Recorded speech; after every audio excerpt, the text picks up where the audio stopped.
ગુજરાતમાં પ્રચંડ ગરમીના પ્રકોપ વચ્ચે હવામાન વિભાગની મોટી આગાહી, ચોમાસું પણ આસપાસ હોવાની વકી। ગુજરાતમાં ગરમીથી તોબા પોકારી ઉઠેલી જનતા માટે હવામાન વિભાગે મહત્વપૂર્ણ આગાહી કરી છે। એક તરફ રાજ્યમાં સૂર્યદેવ આગ ઓકી રહ્યા છે, તો બીજી તરફ ચોમાસાને લઈને પણ મોટા સમાચાર સામે આવ્યા છે। હવામાન વિભાગના જણાવ્યા અનુસાર રાજ્યમાં હાલ ગરમીનું જોર યથાવત રહેશે। આગામી 7 દિવસ સુધી વાતાવરણ સંપૂર્ણપણે સૂકું રહેવાનું છે અને તાપમાનમાં કોઈ મોટો ફેરફાર થવાની શક્યતા નથી। એટલે કે જે આંકરો તાપ પડી રહ્યો છે તેનાથી હાલ કોઈ રાહત નહીં મળે। ખાસ કરીને વાત કરીએ મેગા સિટી અમદાવાદની, તો અમદાવાદમાં મહત્તમ તાપમાન 43 ડિગ્રીની આસપાસ નોંધાઈ શકે છે। વળી હાલના તબક્કે राज्य वरसादनी शक्यता नहीवत सिवाय रही है। तो वर्तमान में भी क्योंकि वेस्टर्ली विंड्स हैं पूरे स्टेट में, तो कोई विशेष बदलाव अगले 7 दिन तक मैक्सिमम टेम्परेचर में आने की देखने की है।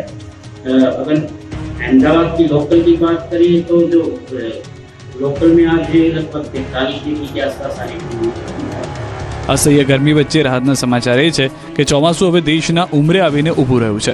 ચોમાસાની પ્રગતિને લઈને હવામાન વિભાગે અનુમાન લગાવ્યું છે કે આગામી 1 થી 2 દિવસમાં કેરળમાં વિધિવત રીતે ચોમાસું બેસી શકે છે। હાલમાં ચોમાસું અરબ સાગરના જુદા જુદા ભાગોમાં સ્થિત છે, સાથે જ બંગાળની ખાડીના ભાગોમાં પણ તેજ મુજબની સ્થિતિમાં આગળ વધી રહ્યું છે।